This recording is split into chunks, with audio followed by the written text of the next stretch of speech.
What up? What up? This is Big Pun from South City. You are now listening to the morning motherfucking Rose with my boys Bonte and Shasky on 95.7 The Game. All right, man, it's time to bring in one of our favorites, three-time Super Bowl winner, the greatest football player of all time, for my money.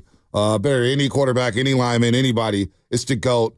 It's the one and only Jerry Rice, and he joins us on the River Islands guest line. All guests on 95.7 The Game appear on the River Islands guest line. Is it time for you to discover the islands, River Islands, and Lathrop? And that roster with Go Fuel is just expanding. Everybody's got it. I see Go Fuel in Detroit. I see it in Jacksonville. I see it in Carolina. Hey, Jerry, man, Go Fuel's everywhere. But I want to ask you this. Go ahead, Jerry. Yeah. Good morning to you, brother. Good to. Hey, we got ghosts everywhere, man. We got ghosts all over the world. We got them all over the world, man. That's what we want to promote, baby. We want to promote that, man. I'm still fired up from last. Well, I got to ask you this, because I was watching you from the press box. You were in the end zone yesterday, and Breece Hall scored a touchdown from the Jets to make it 7-3.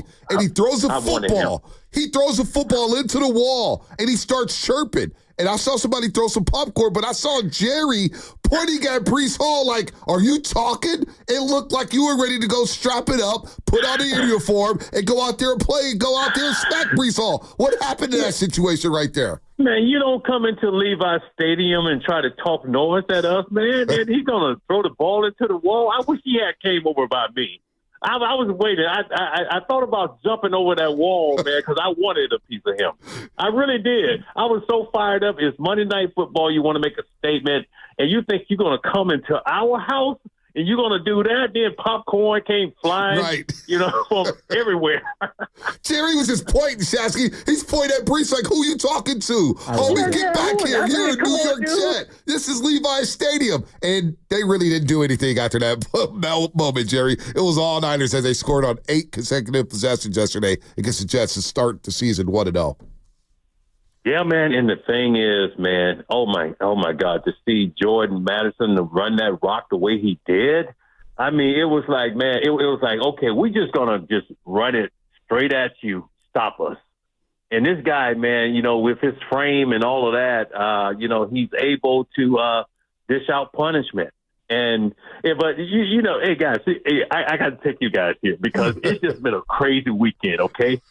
Okay, with Tyreek Hill, then Dak Prescott, all of this going on, and everybody trying to, get their, fantasy league thing going and stuff like that. Then the hour before the game, they said McCaffrey is not going to play. Can you imagine what it's just been a crazy weekend, man. Yeah, it really has. And Jerry, I was thinking during the halftime show that they were honoring Frank Gore. And I know that you've been a big part of just being a luminary for the 49ers. Like, you've been an ambassador on and off the field. You're at all the games. And Frank Gore was like, man, to play in front of Jerry Rice, with Jerry Rice as part of the Niners. Like, I was watching Frank, because I was there. I was lucky enough to be there at Candlestick for your induction into the Hall of Fame when the Niners honored you onto the field. Monday And they spread out the 80 and everything on the field. And for Monday Frank to reference you, as well as other people, I just feel like you and Frank, you embody everything about being a 49er and class and the dignity and the respect. And, like, you really do appreciate being a part of that 49er family. What did Frank Gore, did that hit you when he referenced you? Because I started getting all the feels, Jerry. No, you know what? It really didn't hit me, but, it was unexpected. But that's Frank Gore, man. Yeah. And I'm still mad because they didn't give him that ball, in that Super Bowl. Oh, man. 2 yards. Man, this guy's a beast. He's an animal. And, just for him to be able to go into the Hall is fantastic. It was great just being there on the field with him and just seeing his excitement behind that, his family being there, the fans giving him all of that love. It was just amazing. But what he did for football is outstanding. How he represents the game, what he does in the community. And, when you speak of great running backs, Frank Gore is going to be right in that mix. Man. No doubt. He's going to be in the Pro Football Hall of Fame. No doubt about that. Third all-time leading rusher in NFL history with 16,000 rushing yards. Frank Gore, good to see him get his moment yesterday at Levi's. We're talking to Jerry Rice here on the River Islands guest line. Jerry, Brendan Ayuk. And you posted a picture during the middle of the training camp of Brendan Ayuk saying, "What's up, Brendan?" And I thought, oh boy, Brendan's going to sign. He's about to sign. Jerry Rice he put it out there in the ethos, right? And it didn't happen for a couple weeks, but it finally got done. So watching Brendan Ayuk and what he's dealing with here after missing all of training camp, trying to get his rhythm back or whatnot, and he dropped that dime in the back of the end zone. And I thought of you right away. No matter if he makes $1 million or $30 million, that's what he's going to want back. I know, Jerry, you were sitting there like, you got to catch that dime there for Brendan Ayuk. What is he dealing with holding out, though, and trying to get his rhythm back? When could we expect to see the real BA this season with the 49ers? I think it's going to take a couple games, for Brandon Ayuk. And, I think we all in that healing process right now because, man, it was crazy during the offseason. It was like a roller coaster ride back and forth. And, I think with him, he's probably putting pressure on himself to make those plays. But, eventually he's going to be able to just relax and just, play football. But, he didn't have any preseason ball games or anything like that. So the rhythm is off just a little bit. And when the regular season, when it starts, man, it goes to a whole different level. People don't realize that, hey, the level that it was at during preseason, it was much lower. Now it's much bigger. And I'm sure, but man, to see Brock Purdy drop that dime in there like that, man, I'm looking at this. I said, oh, my God, it's a beautiful ball, man. It's a beautiful ball. Now just watch it all the way in, and it was just unfortunate he was not able to put it in.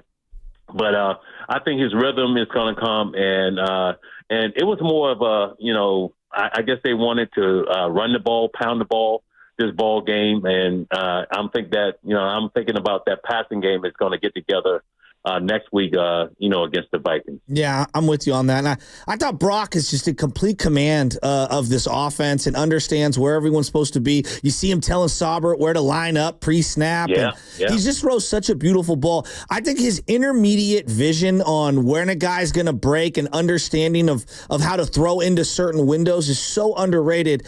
Jerry, why does this guy continue to get dogged by mainstream media? He's a stud. He's a winner.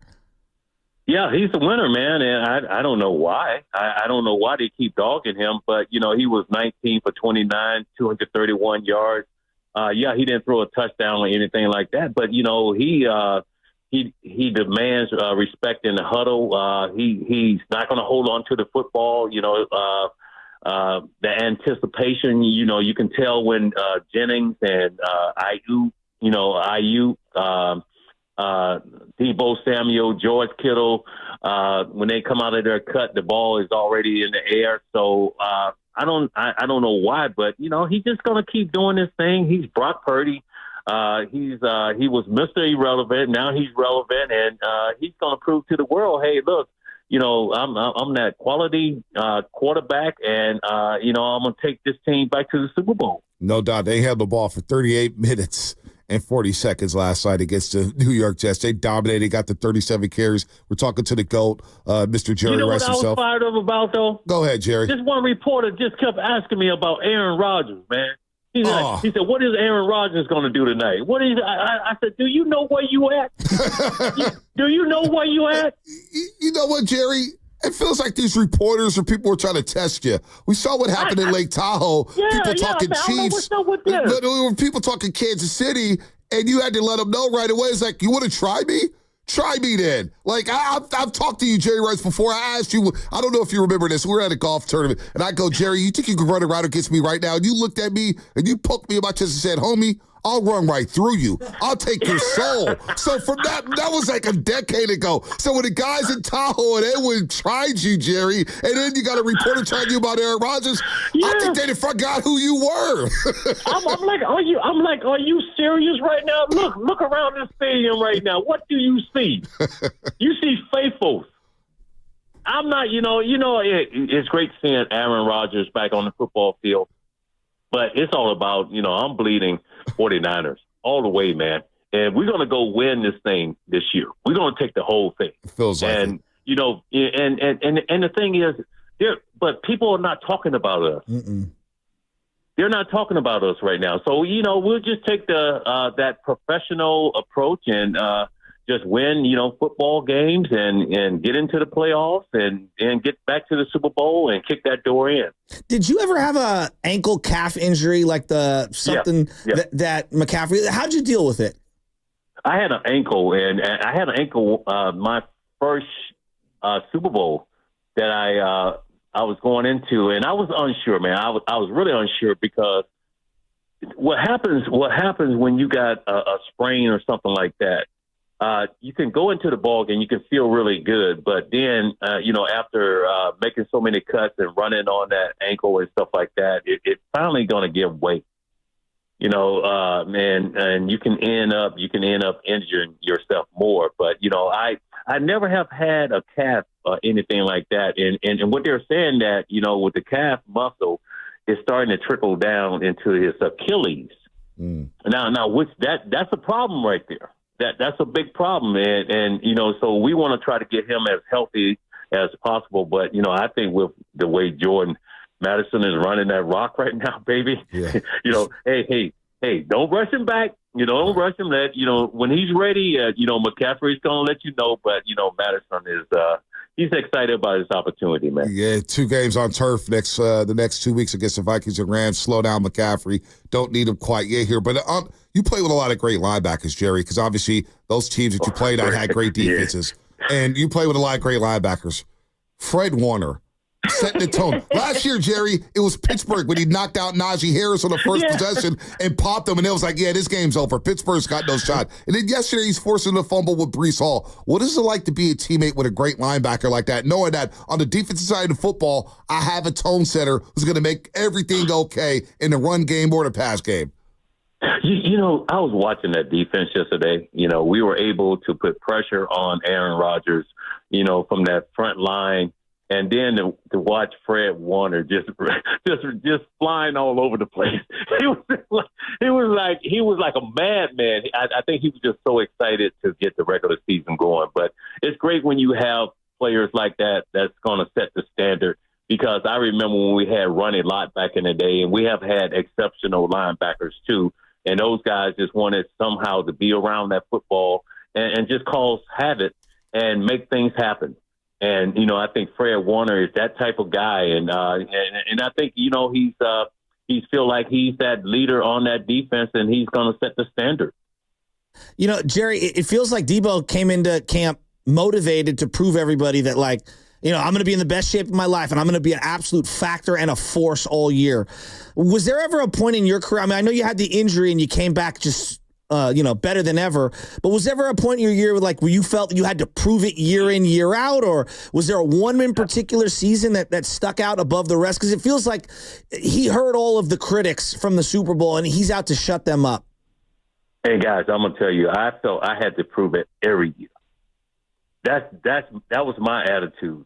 That was my attitude, that I was going to play my best football, not only for my teammates, but for the fans. So that became a responsibility. That was one of those things that motivated me to always be in the best shape of my life. And I felt like I owed the fans, quality football. So every year, for 20 years, every year I felt like I had to prove myself. And I had already put up outstanding numbers, did all that, won Super Bowls and stuff like that. But it's just it's one of those things that you take a lot of pride in. And I think that was the motivating factor for me that kept me pushing myself so hard. Are we ever going to get you coming out of the tunnel with Big Trent and Debo? hey, man. Hey, that would be so much fun, man. I'm telling you. Hey, because we didn't do that back in the day. No. We didn't do it. No. So, hey, man, I probably would be exhausted by the time I get on the football field before dancing. But Jerry, seriously, I watched the way you strut onto that field when you first hit it in your suit, the big chains, and the Super Bowl rings, and you strut onto the football field like you are warming up with the team. And you're sitting there watching them run their routes before the game. You're watching the pregame routine. I'm like, look at Jerry. I bet you, kind of like T.O. Whenever we talk to Terrell Otis, he goes, oh, yeah, I could still play. Somewhere deep down inside, Jerry, I feel like you can still go out there and get the Niners 25 snaps. You know what, man? I'm still living that moment through the Niners. I'm going to be honest with you. For me to have the opportunity to actually step on the field with those guys, watch those guys run their routes, being able to dap them up, and just have that interaction and stuff like that. I'm very thankful that they look at me as that supporting cast, and I'm just out there, just to support them. And it's real cool. And I'm very appreciative, towards that. But yeah, you always feel like you got maybe 10 or 20 more plays than you or something like that. Because I started running and even the guys that was doing commentary and doing all that stuff, I was running into those guys out on the football field, hitting them, and they're looking at me like, Jerry, are you crazy right now? I thought I saw you and Ricky Pearsall having an exchange. I don't know if it was personal and you want to explain it, but I mean, the young man is obviously very lucky to be alive and not hurt more serious, and we're all thankful for that. Yeah. If you mind sharing, I'd love to hear what the greatest wide receiver of all time is saying to another first-round draft pick who we're all just happy is safe and okay. Well, first of all, I just wanted to make sure he was okay, and he told me he was ready to go. He was like, "Hey man, I could go right now." So he had that attitude, but man, I told him that it's a blessing, and for him to actually go through what he went through and still be standing here. I think it just shows that this guy, he just like, I don't even know how to explain it because of what happened to him, and for him to still, be standing and because it could have went south, and it's just fortunate that, we all are fortunate that he's still able to be on that football field, and I'm sure he's going to be in that uniform soon. Absolutely. You brought up attitude, Jerry. How about the attitude of Jauan Jennings? He's undeniable, and he just gets better and better and better. Who does he remind you of, Jerry? Jauan Jennings. I'm going to tell you, man, Jennings, I'm going to be honest with you. If we had won that Super Bowl, he probably would have been the most valuable player. Mm-hmm. He's that type of player, man. He just comes out of nowhere. He makes plays. And he's moving the chains. He's doing all that. And, right before the game, I got a chance to dap him up a little bit. He said, respect. He just walked up to me and respect. And I looked at him because, he's a tall dude. Right. I said, yeah, man, respect, man. Go get it. And, he loves the game, man. He's going to always come in. He's going to impact the game. Yeah. He's going to make those difficult catches, and he's going to move the chains. Yeah, he's got like a Mike Wilson quality where you forget about him on the team, and then boom, he makes a big play. I love that. Hey, Jerry, Debo and Kittle were in the receiver doc. Would you have ever signed up to be in the receiver doc? You know what I'm talking about on Netflix? Oh, yeah. I didn't get a chance to see that. Yeah, I didn't get a chance to see that. Someone said, no, you know what? I'm not going to say it. Okay. Yeah, leave it alone, Jerry. We don't want you to go viral. Would you have signed up for something like that, though? Would you have signed up for reality TV? Right. Would you have done that, got mic'd up throughout a season and signed up for a documentary like that? I don't think I could have done that, guys, because there are some bad things that happens on the football field, and a lot of bad stuff comes out of my mouth. You know what I'm saying? So, maybe if it was X-rated or something like that, but man, you guys would not know some of the things that happens on that field. Yeah. And I want to be me. Yeah. I don't want to be someone else. If something is not going right, I'm going to let my teammates know it. And it's going to be said in a way, not to bring anybody down, but just to get everybody going. I could see that, Jerry. You get 15 targets in the game, and you're like, yo, you could have gave me those 18 targets, man. I'm open every play. I'm Jerry, man. Throw me the sled. No, you're right. I kind of understand where Jerry's coming from. The receiver doc probably would not have been good for him. Up, man. I can't be mic'd up, brother. No, you're too serious, man. No, Jerry, we love having you on the show. Can't wait to do it again. This Niner season, I'm fired up. All the noise, speaking of which, real quick, because you guys had a lot of noise during your heyday. You had nothing but stars on the team. There's always expectations. Oh, the team's going to break apart. Look at these guys. This team continues to show with this core group that the noise doesn't mean a damn thing. Once it's time to kick off It start the season, they're ready to roll. We've seen this for 2 years in a row, despite all the noise from training camp in the offseason, Jerry. Yeah, man, that just shows the maturity of the team, the great leaders, with Brock Purdy, with Fred Warner, all of those guys. And these guys are still hungry, man. They feel like, we have some unfinished business. And, it's great to, get there, but we got to kick it in. We got to win that trophy. And I think we have a legitimate chance this year. And it's going to, start by game, not looking that far down the road. And getting better as we get towards the end with all the momentum and stuff like that. And then once you get in the playoffs, there's a whole new ball game. Jerry. So I like where we are right now. I feel like I'm not to the degree of the hatred of the Cowboys, but I'm getting very close when it comes to the Kansas City Chiefs. Like, we got to beat them. Jerry, we got to beat them. We got to beat them. Hey, we got to beat them. Because we don't want them to three-peat. I'm going to be honest with you. And we came very close to three-peating. And that still hurts. That still hurts. Yep. But, I think we have a great chance of winning the Super Bowl and, beating the Chiefs and also beating Taylor Swift. Yes. and we want to beat those guys up in Edgewood who were trying to heckle you while you played golf. What was that? That's where it started, Jerry. You want some of me? You want some of me? Here I am. I love you, Jerry. Man up, let's go. Jerry, they need some Go Fuel, man. Go Fuel. Go get some Go Fuel, man.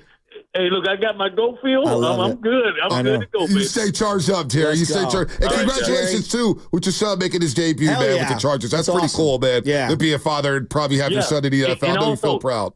Yeah, and also I'm a grandfather for the first time. Congratulations. Congratulations. My daughter had a beautiful boy, nice. 7 pounds, 9 ounces. Is he running routes yet? Yeah, I was going to say, did you throw him a brick already? He got big hands. And big feet. Big hands. Did you throw him half the brick already, Jerry? Jeez. Let him live a little bit. All right, Jerry. Good stuff, man. Always good to talk to you. Have a great day, guys. You too. Jerry Rice, the GOAT here on the River Islands Guest Line. River Islands Guest Line. Jerry's so fun, man, to talk to. He really lives in that. So when Breece Hall scored, you saw how the way he threw that football? I like it when an enemy comes in and they throw it. He threw it so hard into the wall. You go watch